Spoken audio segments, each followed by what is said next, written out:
language service, please press 9. If not, please hold. We don't audio record calls to this helpline. For information about what we do with personal data, please visit our website at ico.org.uk/privacy-notice. Our helpline is for organisations, people who work for themselves, and for members of the public. Please note, we will treat all people with courtesy and respect, and we expect the same. If anyone behaves in an unreasonable way to our staff, we will bring the call to a close. To help get you through to the right team, please select from the following 3 options. If you know the extension number of the person you want to speak to, please press 1. If you're calling from an organisation, a small club or association, you're a sole trader, or you work for yourself, here are your 3 options.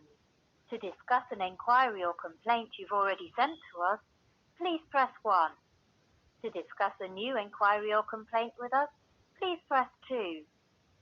If you're a whistleblower and are considering making a protected disclosure under the whistleblowing provisions of UK legislation, we're now transferring you to a member of our team.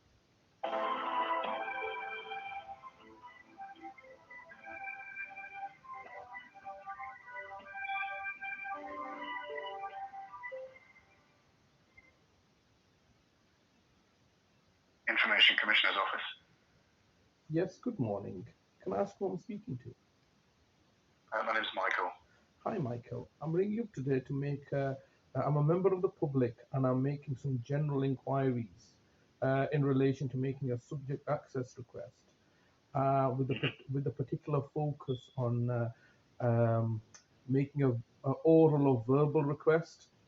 Okay. Can you first please tell me under what section of GDPR am I? I know it's Article 15 that allows me to make a subject access request, but does Article 15 specifically state that I can make a verbal request?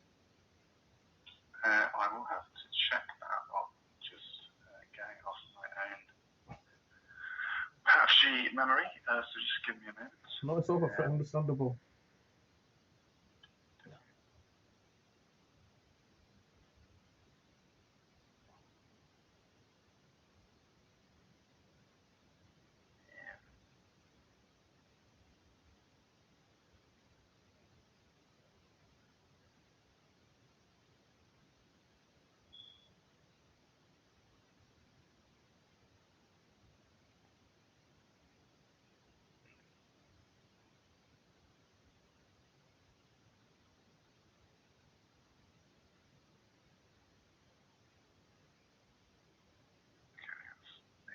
Detailed guidance then.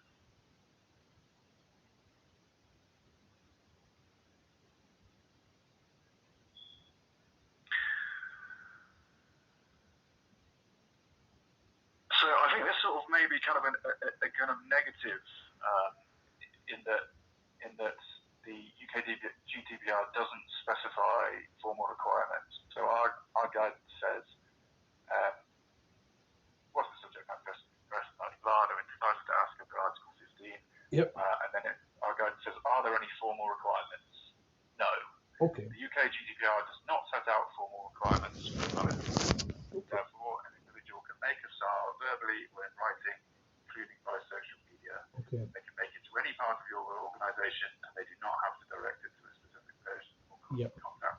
I have that. Yep.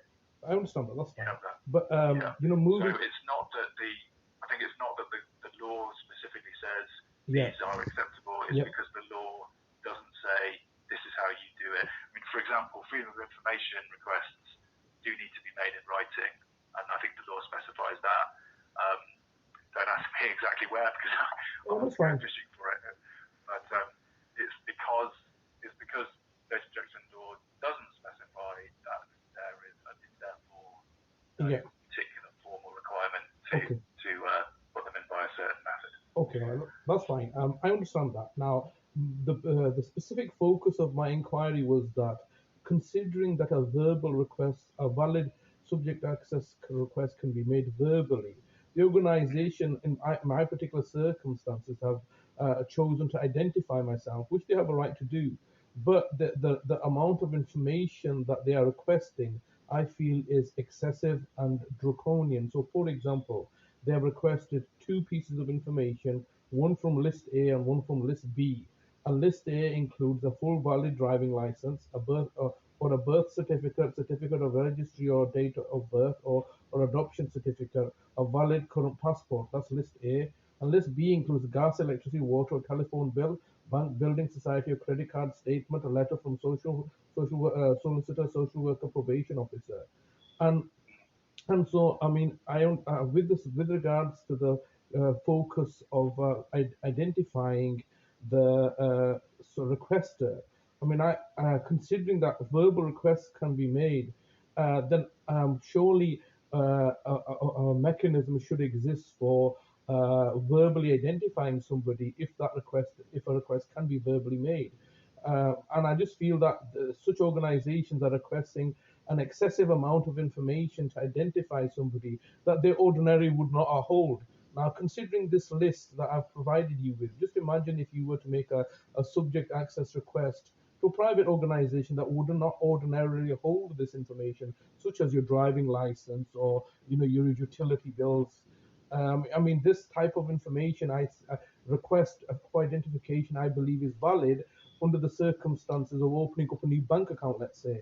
So obviously the bank need to identify you and take extra measures and steps.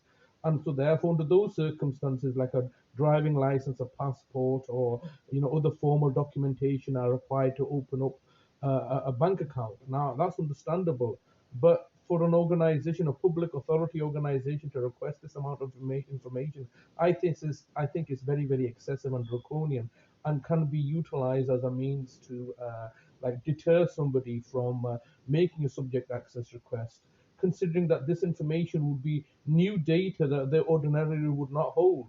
So could you just give me some further information regarding this? Now, I've understood that there are like under Article 11, you need to look to identify the individual, and I've looked at recital 64, identity verification, but I just wanted some guidance on the fact that excessive, like draconian measures are being put in place just to identify somebody.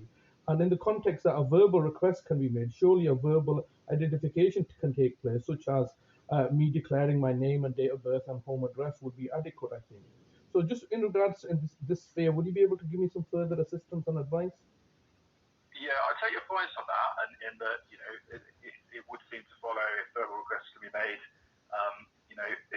it then automatically becomes a non-verbal request if identity documents are asked for. So I do take that point. However, and I've sort of, you've seen with recital 64, it is a bit of a grey area because it says should use all reasonable measures, and what that essentially ends up meaning in practice is there kind of no hard and fast rules here. So what we say, generally is that organisations can ask for ID, that it's really for them to decide what ID is sufficient to sort of address any concerns they might have. I think as recital 64 says, it talks about in the context of online services and online identifiers. And I think what that's hinting at, although it doesn't say it, is when you don't know, where you haven't got other methods of sort of verifying who this person is. I think probably similar considerations apply when it is a verbal request. If they've got, for example, if a request came from an email address that they're used to dealing with, yes, then on the face of it, that will be okay. That's already a step in the direction of the ID of this person. yes. Whereas if a request has come in over the telephone, Yes. let's say, and they don't have the number, then they can be less Yes. confident that Yes. they know who this person is. Yes. So I think broadly, what is reasonable is only answerable kind of on a case-by-case basis. So I think that's not something I can really assess over the telephone. Yeah, so I understand. The way it would need to come through to us as a sort of formal complaint. Yeah. And then we could say, okay, in this instance, this was, this was too much. You're asking for too much ID here. Can you ask for less in future? Or we might say, oh, okay, in the circumstances, this was reasonable. It all would just depend on the circumstances. So that's a very waffly answer, unfortunately. No, it's understandable. I mean, you've just quite clearly explained to me that it is a grey area. I just wanted to first of all just pick your brains regarding, I mean, I've obviously mentioned Recital 64, Article 11 and Article 15. Is there anything else in the GDPR legislation dealing with this specific aspect of identification and verification and subject access request? No, I don't think so. Okay. As I say, it doesn't get more granular I than understand. these. I mean, there's have you seen the guidance that we've got on when people can ask for ID? There's quite a lot of it in that detailed right of access guidance, which is primarily for organisations, but it might be useful for you as well. Okay, all right. I'll take a look at that. I mean, no, I haven't. I mean, usually I like to go straight to the legislation and look at, because obviously the guidance are always interpretations of legislation, whereas the legislation. Right, Sorry, go on. So I was just going to say where to find this. If you go to the Guide to the General Data Protection Regulation, which is our for organisations bit, and then the right of access section, and then if you click on, where am I? Right of access down at the left, and then at the top there in a green box that says we have produced more detailed guidance on the right of access. So you click on the more detailed guidance, and then the ID stuff is on the left. There's a load of links, and it's under what should we consider when responding to a request. Okay, all right. So it's not immediately obvious that that's going to address ID, but that's where the ID stuff is. Oh, okay, all right. It's just that, as you can appreciate, like for example, if I was to, I know you don't record this call, but if your organization recorded this call, I look to make a request to get a copy of this recording.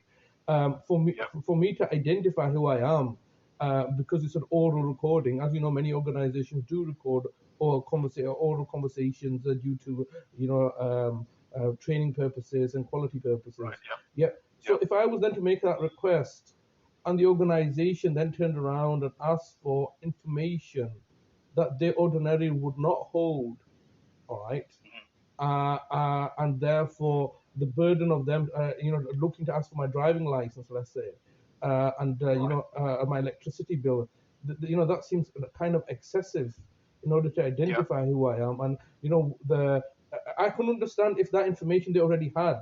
Like, for example, if to the bank, if I already provided them with my passport, and they're asking for information that they already hold, but this could be seen on two things. That number one, it can be seen as a mechanism of deterrent. Now, as you may or may not know, before the 2018 legislation came into effect, there was a cost associated, an administrative cost that people could charge of £10. That was obviously could be seen as a form of deterrent as well, to get your information. You're acquiring money. However, the new legislation does away with that, so there should be no deterrence in place. And this aspect of identifying excessive amount of information requests can be seen, as you can appreciate, it is a non-costed burden on an organization to having to deal with the legislation. However, it is a legal requirement of them to do so. So if they can discourage a subject requester, either charging them, which they can't do now, or requesting excessive amount of information, that could be seen as a deterrent as well. And what has your organization, as the Information Commissioner's Office, done to ensure that these deterrents are not deployed by organizations? And this, I believe, is one of those circumstances where the organization know who I am, but are requesting an excessive amount of information that they would not ordinarily hold. And so therefore, what has your organization as the governing body done to ensure that in order to protect the civilians' rights, that unjustified deterrents are not put in place like this? So I think as a general point, that what we want is for organisations to follow our guidance. And if you have a look at the guidance I'm talking about, it does say a number of times you shouldn't just sort of standardly request boatloads of information. You should be clear about why you need it. You should be able to justify that position. you should request it promptly.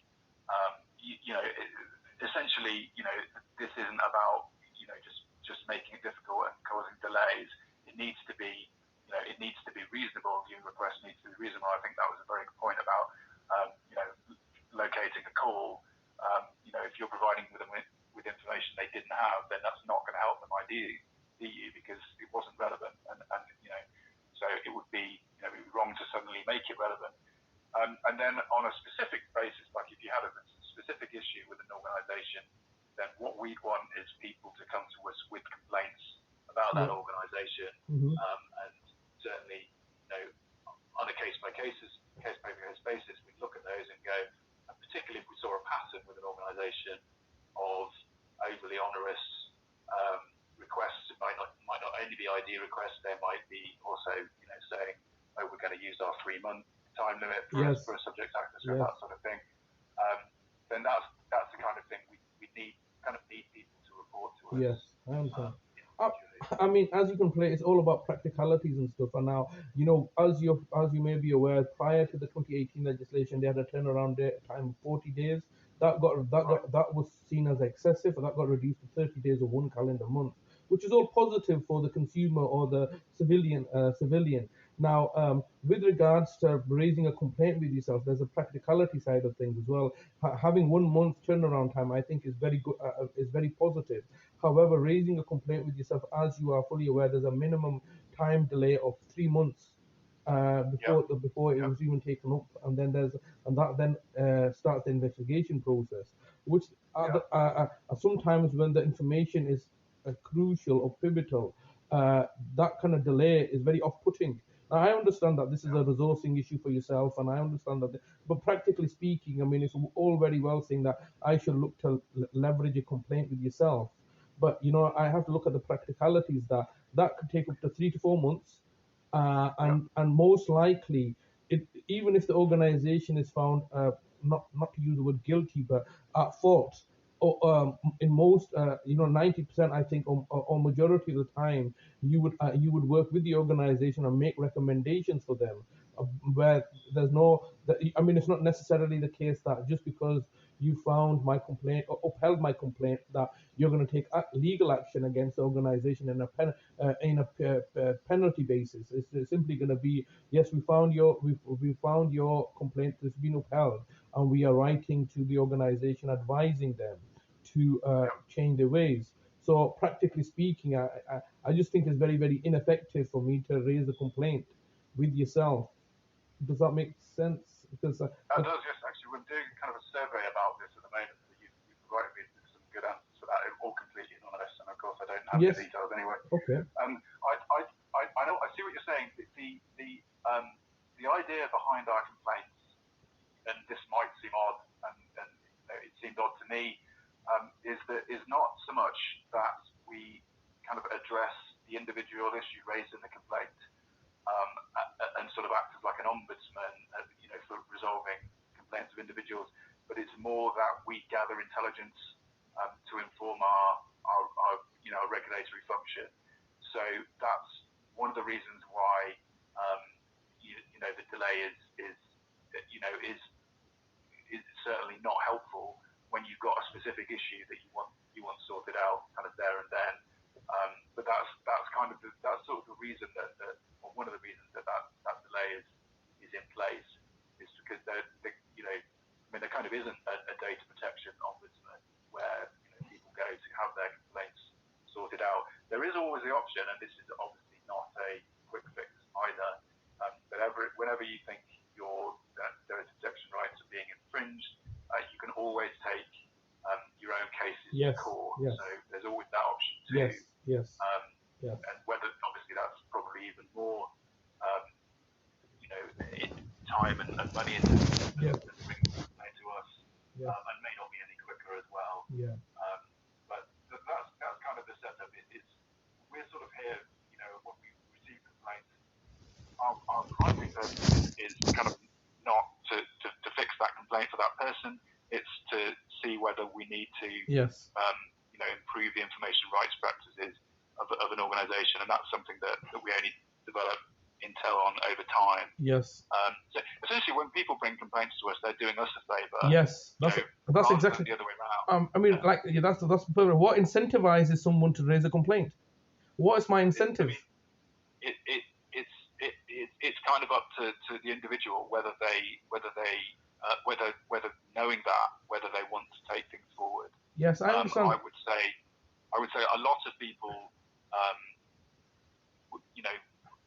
more than you might imagine, sort of ring and say, this is kind of, my situation's sorted out, but I'm concerned about how this organisation handled that. Is it worth bringing a complaint? And I would say, exactly what I've just said to you. The reason we take complaints is so we've got a picture of what's happening. So yes, please. But it is more a matter of, as I say, it's as simple as that. You're doing us a favour. Yes. Rather than necessarily the other way around. Yes, I understand. Now, just focusing on, and you mentioned the ombudsman, you had mentioned your duties and stuff, and this is where I have a concern, because the ombudsman, and you said there is no ombudsman for the data protection. The ombudsman, I know the organizations are simply are equally an advisory body. Now, as you can appreciate, there's a distinction between being an advisory body, which I believe ombudsmen are, and a regulatory body, because the difference being that the regulatory body has power of prosecution. Now, with regards to yourself as an information commissioner's office, you obviously have a dual hat. It's in your interest to act as an advisory body, advising organizations, but it seems that it's entirely up to yourself when you choose to act as a regulatory body, which has the power of prosecution. Now, but that's a decision that you as the commissioner's office has made. But I just wanted to ask that, where's the distinction? Because it seems to me that most organizations, and I'm with particular reference here in parallel to yourself with the Care Quality Commission. Now, the Care Quality Commission equally have a similar type of remit where they'll oversee, care settings. And when I've raised in my personal circumstance, I've raised equally, found an organization that was wanting raise that complaint with the Care Quality Commission, knowing the fact that that unlike this circumstances, that particular situation where an organization is failing kind of potentially expose vulnerable people to serious risk of harm and neglect. I found the fact that a regulatory body is also more acting like an advisory body, but whereas they're equally saying the same thing, that we do not take your complaints on a case-by-case basis. What we do is we gather information from a public through complaints, and then make the decision whether we want to inspect the premises or not. Now, I just want you to help me understand what's the difference between your practices as an advisory body and a regulatory body, because it seems to me that even though you are a regulator, you are operating and basically effectively acting as an advisory body, because you're gathering information. Yeah. Yep. I'd actually sort of kind of split it into three. So I would say that we are kind of a dual advisory and regulatory body, and when we take regulatory action, we do so in accordance with our regulatory action policy. And I'd actually say there's kind of a third type of organisation, and that's what I mean by an ombudsman. And so what I have in mind when I talk about and say we're not an ombudsman is a kind of organisation where they receive a complaint from person X, and their job is to resolve that complaint to, I see. hopefully to person X's satisfaction. All right. But that's the main task of that organisation. Okay. Like the parliamentary and health service ombudsman. I know. That's a kind of what they're there for. Our role, we do have that dual role of advising organisations and advising the public, via this helpline, on what we believe the law says, and then we have the regulatory function, which is a matter of applying that guidance and making sure that organisations follow it. So both in accordance with our regulatory action policy, and then obviously in accordance with our own resource limitations and so on. Okay. So the kind of oddity with us is that we do receive, and I don't know how the other regulators handle this, but we do receive complaints like an ombudsman would, but our primary focus when we receive a complaint is not necessarily fix this complaint for this person. It's do we need to take action to ensure that this organisation is meeting their data protection obligations? And often as part of that, and this kind of does actually muddy the waters a bit, but I'm glad it works this way. Often as part of what we do with a case, we will solve the individual's complaint. We're certainly not trying to solve them if that's something we can do as part of our normal regulation. So, for example, let's say there's a late subject access request, and we say, well, you have to respond to these things in this amount of time, and we'll also say, and you need to respond to this one because it's late. So we will have that. I understand. We will build that in. But what I'm saying is, it's not the primary focus of our complaint system. But even though I think it's completely reasonable for people to imagine that that's what they're for. It does take some explaining. Yes. But that's not the main focus. Yeah, I understand. Obviously, you have to take your own resources and your own capabilities into consideration. But is it not correct that for example, your advisory role is that, for example, if I raise a complaint, you find that the complaint is upheld. And then, as a consequence of that, it's you may on the most choose to advise the organization to amend their ways, basically, considering several people, not necessarily looking to resolve my complaint, but just generally, like, we've received several complaints. We feel that your organization is failing. This is your what's up on there? It stopped.